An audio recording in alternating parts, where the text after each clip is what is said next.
Գիշերն ուկրաինական անօդաչու թռչող սարքերը հարվածել են Մոսկվայի մարզին ու Սանկտ Պետերբուրգի մերձակայքին։ Մոսկվայի նահանգապետը զոհերի եւ վիրավորների մասին է հայտնել։ Անդրեյ Վորոբյովի խոսքով Չեխով քաղաքի արդյունաբերական գոտում դրոնային հարձակման հետևանքով 5 մարդ է զոհվել, 6 վիրավոր կա։ Վնասվել է մի էլեկտրական ենթակայան, մի պահեստում հրդեհ է բռնկվել։ Ռուսական Աստրա անկախ լրատվական կայքի տվյալով հրդեհվածը Վայլդբերիսի Չեխով քաղաքում գտնվող պահեստն է։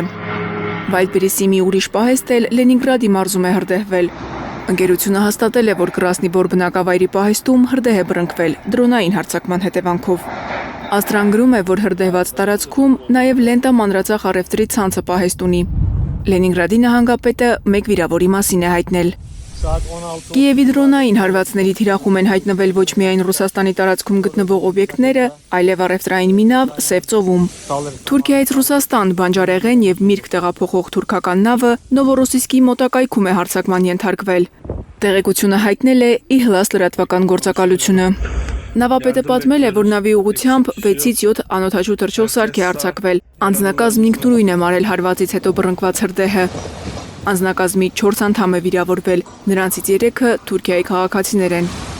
Հարձակման մասին տեղեկությանը Կիևը չի արձագանքել։ Ուկրաինական կողմի հաղորդմամբ ռուսական բանակի հարձակման հետևանքով զոհեր եւ վիրավորներ կան երկրի տարբեր մարզերում։ Սումիում 3 խաղաղ բնակիչ է զոհվել, 2 երեխաներ են, 5 եւ 10 տարեկան։ Ուկրաինայի հարավում Նիկոլաև քաղաքում 89-ամյա կին է զոհվել, վիրավորվել է 2 երեխա։ Ըստ տեղական լրատվամիջոցների Ուկրաինայում բազմաթիվ շենքեր են վնասվել։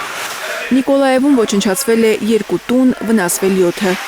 Դնեպրի մերձակայքում ռուսական անօդաչու թռչող սարքերի հարձակման հետևանքով խոշոր հրդեհ է բռնկվել սննդամթերքի պահեստներում։ Մարիամ Ամիրջանյան, Հարություն Մաթևոսյան, Հայլուր։